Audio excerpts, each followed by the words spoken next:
महारस में जो तीसरा महारस आता है उसके अंतर्गत आता है माक्षिक। माक्षिक को ही इंग्लिश में हम या अंग्रेजी में हम पायराइट कहते हैं।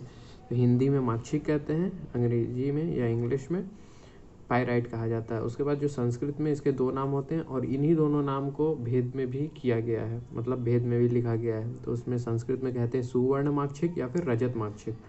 इन्हीं को हम भेद में भी लेंगे। तो जब पर्याय लेते हैं तो पर्याय में भी इन्हीं दोनों के अनुसार लिया गया है, सुवर्ण माक्षिक और रजत माक्षिक। रजत मतलब चांदी, आप ऐसा समझ सकते हैं, सुवर्ण मतलब सोना।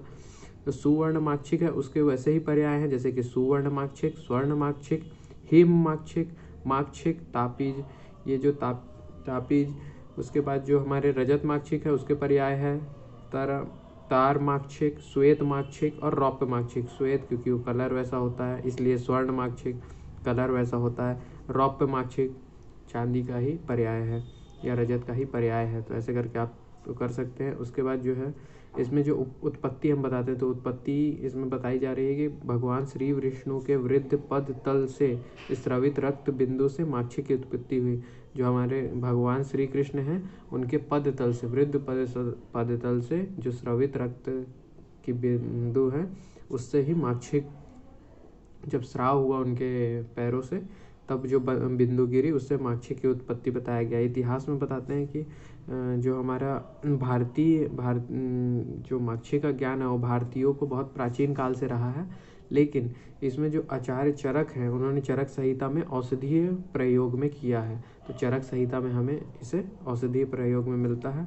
उसके बाद इसकी निरुक्ति में बताते हैं हम कि जो मधु के सदृश वर्ण का होता है और अग्नि पर मोम की तरह जलने के कारण इसे माक्षिक कहते हैं। तो निरुक्ति का मतलब यही होता है कि उसे माक्षिक क्यों कहा जाता है। तो वैसे तो ये मधु सदृश होता है और मोम पर जलने के कारण, इसलिए अग्नि पर मोम की तरह जलने के कारण इसे माक्षिक कहते हैं। इसका जो प्राप्ति स्थान है जैसे कि हम उसमें भी पढ़े थे अभ्रक में, वैक्रांत में, वैसे ही इसमें भी राजस्थान और झारखंड, वहाँ पे भी आपने राजस्थान और झारखंड में भी बिहार लिया था मेनली, लेकिन यहाँ पे आपको अमेरिका तीनों में थे, राजस्थान तीनों में था, झारखंड तीनों में था, स्पेन, जापान ये अलग से आपको याद करना है। उसके बाद आते हैं माक्षिक के भेद। जो माक्षिक के भेद बताए गए हैं स्वर्ण माक्षिक और रौप्य माक्षिक। इसी को कॉपर पायराइड भी कहते हैं, आयरन पायराइड कहते हैं। उसके बाद इसकी आवश्यकता क्या है। यदि आवश्यकता नहीं पड़ती तो हमें ज़रूरत नहीं पड़ती, लेकिन इसकी आवश्यकता है क्योंकि हम अगर इसे अशुद्ध या अपक्व माक्षिक का सेवन करेंगे तो नेत्र विकार करेगा, मंदाग्नि करेगा, कुष्ठ है, हमलकी है, कोष्ठ में वायु प्रकोप कर देगा, रण आदि रोग उत्पन्न हो जाते हैं, इसलिए अशुद्ध नहीं लेना है। उसके बाद है कि इसका शोधन, जो हम शोधन करते हैं तो उसके लिए जो हमने छोटा सा ट्रिक बना रखा है कि माक्षिक का चूर्ण लेंगे प्लस त्रिफला कौथ लेंगे, उसको 7 बार बुझाने पर माक्षिक शुद्ध हो जाता है। ऐसे आपको भी शॉर्ट नोट्स बनाने हैं ताकि आप उसको मेमोराइज कर सके। फिर उसके बाद जो हम बताते हैं कि माक्षिक और समान भाग में गंधक लेना है मारण के लिए। मारण मतलब भस्म, आपने शुद्ध किया उसके बाद शुद्ध माक्षिक समान भाग में गंधक लेंगे, नींबू स्वरस की भावना देकर वराह पुट देंगे 5 बार वराह पुट, मतलब जो हम पुट दे रहे हैं वो वराह पुट है और 5 बार देंगे जिससे माक्षिक का भस्म बन जाएगा। अब इस भस्म का वर्ण कैसा होना चाहिए, तो सिंदूर के समान रक्त वर्ण का होता है या फिर सुवर्ण गैरिक सदृश होता है, इसलिए जो सिंदूर के समान रक्त वर्ण ही माने हम, तो ऐसा होता है भस्म का वर्ण, मतलब उसे हम शुद्ध भस्म या ऐसा भस्म जिसे हमें यूज करना चाहिए वो ऐसा होना चाहिए।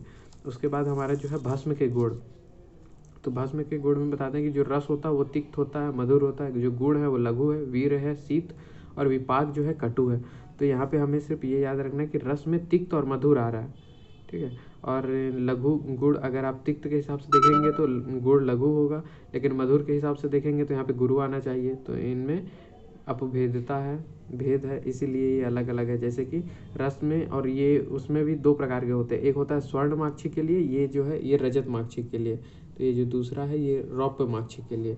तो यहाँ पे ये जो है स्वर्ण माक्षिक के लिए है जो कि तिक्त होता है, मधुर होता है, गुड़ में लघु, वीर में शीत और विपाक में कटु। जबकि जो रजत माक्षिक होता है वो अम्ल होता है, कषाय होता है, मधुर होता है, गुड़ में लघु, वीर में शीत और विपाक में कटु। मतलब आपको गुड़, वीर और विपाक दोनों का सेम है, लेकिन हमें रस जो है अलग अलग मिल रहा है। इसमें तिक्त और मधुर मिल रहा है, इसमें अम्ल, कषाय और मधुर मिल रहा है। उसके बाद हम इसमें बताते हैं कि भस्म के सेवन से वृद्धावस्था, रोग और विषों का प्रभाव नहीं होता।